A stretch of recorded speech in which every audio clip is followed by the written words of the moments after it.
Hey guys, welcome back. Welcome back to the channel. Sorry for the late coming.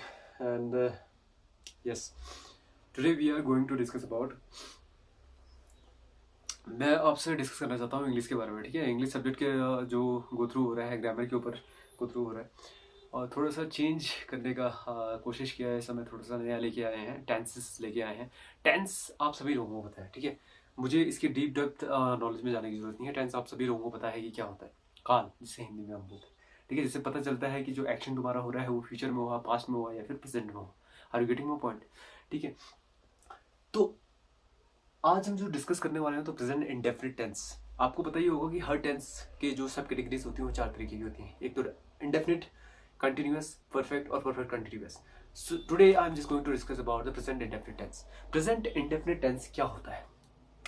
ठीक है। ता है, ती है, ते है, ये तो बहुत ज़्यादा पढ़ रखा है हमने, बहुत जगह पढ़ रखा है। लेकिन मेरे जो पढ़ाने का तरीका है वो that is simple as that कि सबसे पहले मैं क्वेश्चन लिखूंगा, उसके ऊपर आपको दो, उस क्वेश्चन के अंदर ही, उस सेंटेंस के अंदर ही आपको दो ऑप्शन चूज करने के लिए बोलूंगा। ठीक है। कमेंट बॉक्स में लिख करके आप उसका आंसर भी कर सकते हैं वीडियो पॉज करके, if you know the answer and if you want to guess the answer and if you want to correlate with your knowledge, तो आप गेस करके उसका आंसर दे सकते हैं। But the thing is that यहाँ पे देखो कि मैं एक एग्जाम्पल आपको दे रहा हूँ प्रेजेंट इंडेफिनिट टेंस का, ठीक है।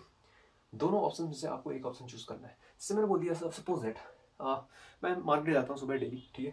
तो मैंने बोल दिया आई गो, या फिर मैं बोलूंगा कि I am going to the market daily. ओहो हो। सेंटेंस को पढ़ के आपको मुझे बताना है कि यहाँ पे आई गो होगा या एम गोइंग होगा। एम गोइंग आपको पता ही है कि प्रेजेंट कंटिन्यूअस टेंस में यूज होता है। आई के साथ एम यूज होता है, हेल्पिंग वर्ब, ऑक्सिलरी वर्ब, और उसके साथ आईएनजी फॉर्म को यूज होता है। जब भी हम कंटिन्यूअस की बात करेंगे, चाहे वो परफेक्ट कंटिन्यूअस हो चाहे वो कंटिन्यूअस हो, तो action will be in the moving condition में हो रहा होगा। ये बात ध्यान में रखना अपना, ठीक है। तो अभी यहाँ पे प्रेजेंट आपके पास दो ऑप्शंस आ गए हैं, गो होगा या एम गोइंग होगा। मैं चाहता तो चार ऑप्शन भी क्रिएट कर सकता है, ABCD, go, am going, have gone, had gone, इस तरीके से। तो आपको यहाँ पे चूज करना पड़ता है। तो यहाँ पे आपका समय बचे, इसलिए शॉर्ट एंड क्रिस्प रखेंगे चीजों को, ठीक है। आई गो और I am going to the market daily. आप यहाँ पे इस सेंटेंस को पूरा पढ़िए। यहाँ पे एक चीज आपको देखने को मिल रही है, डेली, ठीक है। डेली क्या इंडिकेट कर रहा है? डेली मतलब होता है रोजाना, ठीक है ना। रोजाना जो एक्शन, अगर सेंटेंस को पढ़ के आपको ये फीलिंग आती है कि जो आपका एक्शन हो रहा है सेंटेंस के अंदर, यहाँ पे कौन सा एक्शन हो रहा है? मार्केट जाने का, going to the market, market जाने का एक्शन हो रहा है। तो मार्केट जाने का एक्शन कब हो रहा है? डेली, यानी कि रेगुलर बेसिस पे हो रहा है। जब आपका एक्शन सेंटेंस को पढ़ने के बाद आपको लगे कि वो रेगुलर फॉर्म में है या फिर रेगुलर एक्शन है, that sentence will be treated as present indefinite tense, will be treated in present indefinite tense. तो प्रेजेंट इंडेफिनिट टेंस का यूज करते हैं तो यहाँ पे वर्ब की फर्स्ट फॉर्म का यूज करेंगे सब्जेक्ट के साथ, ठीक है। आई के साथ गो का यूज करेंगे। Are you getting my point और not? Simple as that. I am going is the wrong answer है, ठीक है। क्योंकि डेली की वजह से ये क्या एक्शन हो गया, रेगुलर एक्शन हो गया। रेगुलर एक्शन के लिए प्रेजेंट इंडेफिनिट टेंस का यूज करते हैं। Let's take the second example. जैसे आई या फिर ही, थोड़ा सा चेंज कर लेते हैं बिकॉज आपको भी थोड़ा सा रिविजन हो जाएगा 9th 10th का। ही टेक्स या फिर is taking tea every morning, sorry, every morning, okay. He takes is taking tea every morning, यानी कि वो चाय पीता है या पी रहा है हर सुबह। आप खुद ही सोच के बोलो कि वो चाय पी रहा है हर सुबह, ठीक है ना। ये सेंटेंस कोई अजीब सा लगने ना, सुनने के ऑकवर्ड सा लग रहा है। वो चाय पीता है, रोज सुबह वो चाय पीता है, तो वो इसकी हैबिट को दर्शा रहा है, ठीक है ना। और हैबिट वाले जितने भी सारे एक्शंस होते हैं, that will be treated as present indefinite tense, ठीक है। तो ही टेक्स, यहाँ पे एवरी मॉर्निंग का जिक्र हो गया है। एवरी मॉर्निंग मतलब कोई रोज सुबह, रोज सुबह मतलब कि रेगुलर एक्शन। किस, कौन सा एक्शन? चाय पीने का एक्शन रेगुलर हो रहा है, रोज सुबह हो रहा है। इसका मतलब वो रेगुलर एक्शन किस में जाएगा? प्रेजेंट इंडेफिनिट टेंस में जाएगा। रेगुलर एक्शन किस में जाएगा? प्रेजेंट इंडेफिनिट टेंस में जाएगा। इंडेफिनिट टेंस में बताया है आपको कि सिंगुलर सब्जेक्ट के साथ एस के एस यूज होता है मेन वर्ब के साथ। तो यहाँ पे एस यूज हुआ है टेक के साथ, ठीक है ना, टेक्स। हैबिट को भी दर्शा रहा है कि रोज सुबह चाय पीता है, मैं रोज सुबह मॉर्निंग वॉक करने के लिए जाता हूँ, मैं रोज सुबह जिम जाता हूँ बॉडी बनाने के लिए, ठीक है ना। तो ये हैबिट है आपकी, आदतें हैं आपकी कुछ, ठीक है। तो वो habit will be consider in the category of present indefinite tense, ठीक है। वो भी इसी कैटेगरी में फॉल करती है, प्रेजेंट इंडेफिनिट टेंस। अगर आप बोलोगे कि मैं रोज सुबह जिम जाता हूँ, I go to the gym, ठीक है, I am going to the gym every morning नहीं बोलोगे, I go to the gym every morning at sharp 4 o'clock, ऐसा नहीं बोलोगे।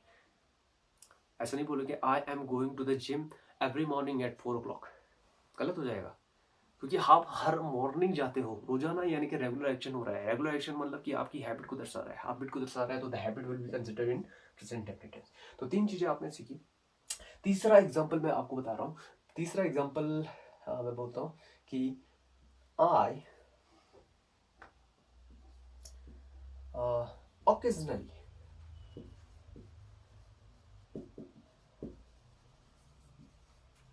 occasionally टेक या फिर एम टेकिंग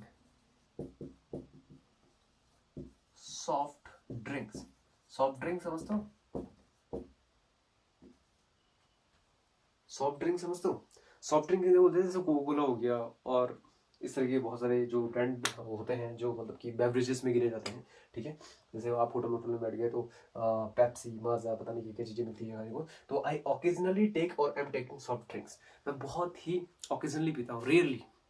ओकेजनली मतलब होता है किसी अवसर पर, ठीक है। जैसे कोई पार्टी वार्टी हो गई, किसी की शादी वादी हो गई, वहाँ मिल रही है, थोड़ा सा पी लिया, कोई दिक्कत नहीं है ना। तो ओकेजनली मतलब होता है कभी कभार, है ना। ओकेजनल मतलब किसी अवसर के आने पर हम क्या करते हैं कि सॉफ्ट ड्रिंक का सेवन करते हैं, रेगुलर बेसिस पे नहीं कर रहे। तो ओकेजनली कभी कभार हो रहा है, यानी कि ओकेजनली हो रहा है। तो ये तो रेगुलर एक्शन को शो नहीं कर रहा, ये किसको शो कर रहा है? ये इर्रेगुलर एक्शन को शो कर रहा है। किसको? Irregular action. Oh my God, एक चीज और पता लगी भाई साहब। अगर इरेगुलर एक्शन भी आपको देखने को मिले, रेगुलर एक्शन के साथ साथ इरेगुलर एक्शन भी देखने को मिले सेंटेंस को पढ़ने पे, ओकेजनली से ये पता लग रहा है कि ये रेगुलर एक्शन नहीं है, बल्कि क्या है? इरेगुलर एक्शन है। क्या पीने का? सॉफ्ट ड्रिंक पीने का, ठीक है ना। तो इसमें भी हम प्रेजेंट इंडेफिनिट टेंस का यूज करेंगे। Take is the right answer and taking is going to be the wrong because of occasionally. Occasionally क्या शो कर रहा है? सेंटेंस आपका इरेगुलर एक्शन को शो कर रहा है। और इरेगुलर एक्शन, रेगुलर एक्शन और हैबिट, ये 3 चीजें याद रखना। जब भी यूज होंगी, जब भी आपको दिखेंगी सेंटेंस में, आप सेंटेंस को पकड़ के अंडरस्टैंड करके, तो वो प्रेजेंट इंडेफिनिट टेंस में ही आप यूज करोगे। बोलने दो उसे, लाखों एग्जांपल बना दे दो, लाखों ऑप्शन देने दो। Had third form, would have third form, ING, फाइनजी, जितने भी सारे लगाने हैं लगा के दे दे। हम प्रेजेंट इंडेफिनिट टेंस के साथ जाएंगे या फिर किसी भी इंडेफिनिट पास्ट इंडेफिनिट टेंस के साथ जाएंगे। समझ में आ रही बात? Irregular action, regular action, irregular action और हैबिट, ये 3 चीजें आपको ध्यान में रखनी है। यहां से आपको एक बात पता लग रही है, और क्या बात पता लग रही है? कि भाई ये डेली है, एवरी मॉर्निंग है, ओकेजनली है। तो ये सेंटेंस क्या फिक्स होता है? हाँ, कुछ कुछ इंपॉर्टेंट टाइम ऑफ एडवर्ब्स इन्हें कहा जाता है, जो कि आपके टाइम को स्पेसिफाइड करती हैं, ऐसी एडवर्ब्स, ठीक है। तो इस एडवर्ब्स को आपका थोड़ा सा नॉलेज होना चाहिए। अगर इन नॉलेज आपको इनका नॉलेज होगा, इन एडवर्ब्स का, तो आप डायरेक्टली क्वेश्चन को या फिर सेंटेंस को देख करके हिट कर सकते हो, अरे ये तो प्रेजेंट इंडेफिनिट टेंस में होना चाहिए, बिकॉज यहाँ पे ये वाला टाइम ऑफ एडवर्ब यूज हो रहा है, क्योंकि वो एक्शन को क्या कर रहा है? रेगुलर और इरेगुलर चेंज करता है। तो हम देखते हैं ऐसे टाइम ऑफ एडवर्ब्स कौन कौन से हैं जो कि आपके एक्शन को रेगुलर और इरेगुलर एक्शंस में कन्वर्ट कर देते हैं, ठीक है। तो उस चीज को हम देखने की कोशिश करते हैं, टाइम ऑफ एडवर्ब्स। अगर टाइम ऑफ एडवर्ब्स आपके पता चल गया, तो आप देखते हैं प्रेजेंट इंडेफिनिट टेंस को हिट करोगे, है ना, और टेंसेस में जाने की जरूरत ही नहीं पड़ेगी। तो टाइम ऑफ एडवर्ब्स कौन कौन से होते हैं, जैसे कि उनको नोट डाउन कर लीजिएगा। अभी तो मैंने बताया, ठीक है। एवरी मॉर्निंग, ठीक है। मॉर्निंग क्या है? टाइम एक्सप्रेसिंग वर्ड है। एवरी जुड़ने से क्या होता है? ये टाइम एक्सप्रेसिंग एडवर्ब बन जाता है। एवरी मॉर्निंग अगर यूजर होगा तो रेगुलर एक्शन को शो करेगा। एवरी के साथ मॉर्निंग हो गया, या फिर एवरी इवनिंग हो गया, या फिर every every morning, every evening, every night, ठीक है ना। इस तरीके से आपके पास जितने भी सारे एटसेट्रा, ये जो रेगुलर एक्शन को शो करेंगे। हमारे पास आ जाता है जैसे ऑफन, यानी कि प्राय, ठीक है, अक्सर हम कर लेता हूँ ऑफन, ठीक है। सेल्डम, सेल्डम यानी कि कभी कभार। आपने बोला है, आपने सुना है ना कि सेल्डम डॉग्स, क्या कहावत है वो इंग्लिश में, कि barking dog seldom bite, barking dog seldom bite. Seldom का मतलब क्या होता है? सेल्डम का मतलब क्या होता है? बार्किंग डॉग सेल्डम बाइट, ठीक है। ऑफ्टन, सेल्डम मतलब होता है कभी कभार, ठीक है, कभी कभार। इसका मतलब होता है प्राय, अक्सर, ऑफन, अक्सर जाता रहता हूँ मंदिर जाता हूँ, I often go to temple, ठीक है। दूसरी चीज यहाँ पे हो जाती है रेयरली, बहुत मुश्किल से, हार्डली, स्केर्सली, ऑकेजनली, हैबिचुअली। अगर इस तरीके के सेंटेंस में आपको टाइम ऑफ एडवर्ब्स देखने को मिल जाती हैं तो ये सारी की सारी टाइम ऑफ एडवर्ब्स ये इंडिकेट करती हैं कि आपका एक्शन रेगुलर हो रहा है या इररेगुलर हो रहा है। ऑफ्टन और सेल्डम बहुत ज़्यादा इंपॉर्टेंट है, काफ़ी कभार पूछा जाता है। सेंटेंस को देख कर ही पता लगा देना प्रेजेंट इंडेफिनिट फॉर्म में इसका यूज़ करना है। Are you getting my point और नॉट? ठीक है, तो ये कुछ टाइम ऑफ एडवर्ब्स होते हैं। This is called time of adverbs, जिनके बारे में तुम्हें पता होना चाहिए। This is called time of adverbs. Time of adverbs वो एडवर्ब्स होती हैं जो टाइम एक्सप्रेसिंग वर्ड्स के आगे या पीछे लगने से या फिर कोई जो टाइम की विशेषता बताते हैं, ऐसे words, that is known as time of adverbs, और जिनसे ये पता लगता है कि आपका एक्शन रेगुलर हो रहा है या इरेगुलर हो रहा है, ठीक है ना। तो ये आपको कहीं पे भी अगर देखने को मिल जाए, या फिर आप ये भी बोल सकते हैं इनमें once in a week, once in a day, एक बार मैं करता हूँ, जिम में एक बार करता हूँ, ट्वाइस, थ्राइस, 3 बार करता हूँ, इन अ मंथ, ठीक है। आप इस तरीके से टाइम एक्सप्रेसिंग एडवर्ब्स का भी यूज़ कर सकते हैं। Twice, thrice, 4 time in a month, ठीक है, 4 time in a year. I went to the Delhi, I went to excursion. Excursion मतलब क्या होता है? एक्सकर्जन मतलब होता है एक साहसिक यात्रा, ठीक है। आई वेंट टू एक्सकर्जन, ठीक है। तो इंडेफिनिट फॉर्म में हम यूज करते हैं जब भी हमारे पास ये टाइम एक्सप्रेसिंग एडवर्ब्स आ जाएंगे अगर, ठीक है। तो ये ध्यान रखना। इसमें एक और भी होता है, ऑलवेज, ये तो बहुत सिंपल सा था। ऑलवेज, ऐसी बहुत सारी टाइम ऑफ एक्सप्रेस एडवर्ब्स होते हैं, ऐसे नहीं कि यही हैं, बहुत सारे हैं जिनको देख करके आपको सेंटेंस पता लग जाए कि रेगुलर एक्शन हो रहा है या इरेगुलर एक्शन हो रहा है। वहाँ पे आप इस प्रेजेंट इंडेफिनिट टेंस का यूज कर सकते हैं। Are you getting my point? आज के लिए फिलहाल इतने रखते हैं, कल इसको कंटिन्यू करेंगे। इसमें और भी पॉइंट्स है बहुत सारे, कल इसको कंटिन्यू करते हैं, ठीक है ना। कल इस वीडियो को कंटिन्यू करते हैं कि आज ही करते हैं, आज ही करते हैं। चलो फिर देखते हैं थोड़ा सा और आगे बढ़ा करके कि यहाँ पे आपको इरेगुलर एक्शन, रेगुलर एक्शन और हैबिट के बारे में, 3 चीज़ों के बारे में मैंने बताया कि आप उसको प्रेजेंट इंडेफिनिट टेंस में यूज़ करोगे। यानी कि प्रेजेंट इंडेफिनिट टेंस में हेल्पिंग वर्ब कौन सी यूज़ होती है? डू या डज, ठीक है। और अफर्मेटिव सेंटेंस किस तरीके से बनता है? सब्जेक्ट के साथ वर्ब की फर्स्ट फॉर्म या फिर fifth form according to the subject. Now just come on to the second point कि हम जब भी अधिकार दिखाने की बात करते हैं, ठीक है, कि मैं बिलोंग करता हूँ, ठीक है। जैसे हम बोलते हैं ना, आई बिलोंग, या फिर belongs to the Uttarakhand, Uttarakhand, the नहीं लगेंगे, ठीक है। I belongs to the Himalayan region Uttarakhand, I पूरा लिखे थे, I belongs to the Himalayan region to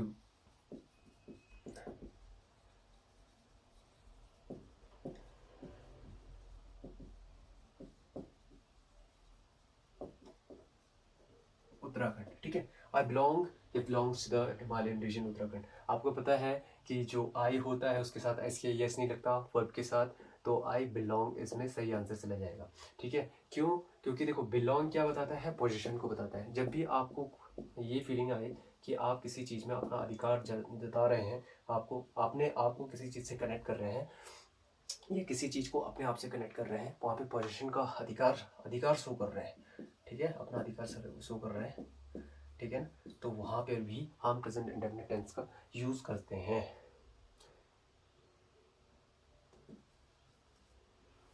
समझ में आ रही बात? दूसरी चीज आप ये देखिए कि जितनी भी सारी कंडीशनल सेंटेंसेस होते हैं हमारे पास। समझ आ रही बात? इतना समझ में आ गया? सॉरी। अब देखो हमारे जो जितने भी सारे कंडीशनल सब्जेक्ट सेंटेंसेस है, कंडीशनल सेंटेंसेस मतलब समझ रहे हो? Conditional sentences that will be treated as, जहां पे कंडीशन लगी होगी, कंडीशनल सेंटेंस। जिन सेंटेंसेस में हमें कंडीशन देखने को मिलती है, यदि ऐसा होगा तो ऐसा हो जाएगा, सुना होगा आपने, ठीक है। यदि यानी कि कंजक्शन इफ का यूज कर रखा है, जहां पे भी कंजक्शन का यूज होता है that is called conditional sentences. यदि तुम यहां आओगे तो मैं तुम्हें पढ़ाऊंगा। जैसे मैंने बोल दिया इफ यू कम और will come here, I will or shall teach you। बताओ जी इसमें क्या होगा? इफ यू कम होगा या फिर विल कम होगा। कंडीशनल सेंटेंसेस में हमेशा याद रखना जिसमें भी जिस क्लॉज में आपका कंजक्शन ऐड हो, यहाँ पे कंजक्शन क्या है? यदि यानी कि इफ, ठीक है। दो सेंटेंसेस को जोड़ने का काम कर रहा है इफ। किस किस को? यू कम हियर या और आई शैल टीच यू, दो सेंटेंसेस है उनको जोड़ने का काम क्या कर रहा है? एक कर रहा है। That will be treated as conjunction. ये कंजक्शन का तरह काम कर रहा है। ये एक कंडीशन लगा रहा है यहाँ पे, यदि तुम आते हो तो मैं तुम्हें पढ़ाऊंगा, ठीक है ना। तो उसको इस तरीके से बोला जाता है। तो if you will come here नहीं होगा, विल कम गलत हो जाएगा यहाँ पे। क्यों? क्योंकि कंडीशन लग गई। अगर तुम आओगे, कंडीशन जब भी लग जाती है तो कंडीशन जिस भी सेंटेंस के साथ लगती है या फिर जिस भी क्लॉज के साथ लगती है तो वहां पे हम क्या यूज करते हैं? Present indefinite tense. तो यहाँ पे यू के साथ सीधे सीधे क्या यूज होगा? वर्ब की first form that is come. If you come here I shall, I के साथ हमेशा फ्यूचर इंडेफिनिट टेंस है, शैल लगता है, ये ध्यान रखना। फ्यूचर इंडेफिनिट टेंस में और डिटेल में पढ़ेंगे, अभी के लिए ये ध्यान रखो कि इसके साथ शैल लगता है, विल नहीं। आई शैल टीच यू, ठीक है। अगर तुम यहाँ आओगे तो मैं तुम्हें पढ़ाऊंगा, इसका मतलब ये जाता है यदि तुम यहाँ आते हो तो, ठीक है ना। इफ के जितने सारे क्लॉजेस बनते हैं, जहां पे भी आपको इफ दिख गया वहां प्रेजेंट इंडेफिनिट टेंस, या फिर कंडीशन जहां पे दिख गई वहां पे प्रेजेंट इंडेफिनिट टेंस का यूज करेंगे। Are you getting my point? मैं नहीं जाऊंगा जब तक कि वो नहीं आएगा। क्या बोला मैंने? मैं नहीं जाऊंगा जब तक वो नहीं आएगा। आई विल और shall not go until he come और will come। बताओ जी, मैं नहीं जाऊंगा जब तक वो नहीं आएगा। until मतलब जब तक नहीं, इसका मतलब होता है जब तक नहीं, ठीक है ना। until जब तक नहीं।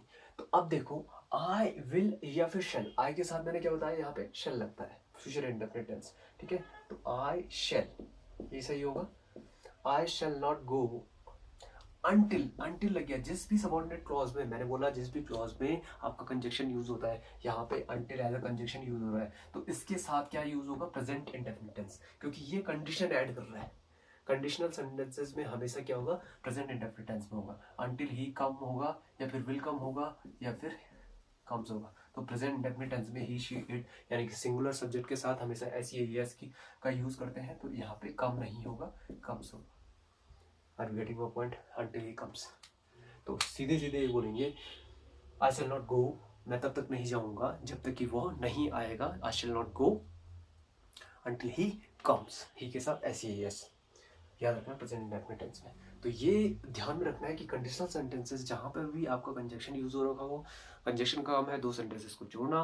कंजक्शन वाले सेंटेंस अगर कंडीशनल प्रोवाइड कर रहा है, सेंटेंस को एक कंडीशन प्रोवाइड कर रहा है कि अगर वो नहीं होगा तो ये भी नहीं होगा, ठीक है। इस तरीके की अंडर कंडीशन पुट कर रहा है तो कंडीशन वाले क्लॉज के साथ हम प्रेजेंट इंडेफिनिट टेंस के साथ जाते हैं, समझ आ रही बात। और दूसरे के साथ फ्यूचर इंडेफिनिट टेंस का यूज करते हैं। तो ये होता है हमारा कंडीशनल सेंटेंसेस का रूल प्रेजेंट इंडेफिनिट टेंस के लिए। Are you getting my point? अब हम बात करते हैं कुछ ऐसी वर्ड्स होती हैं जो हमारे दिमाग के अंदर होती हैं, ठीक है, हमारे दिमाग के अंदर होती हैं। That will be called as verb of state.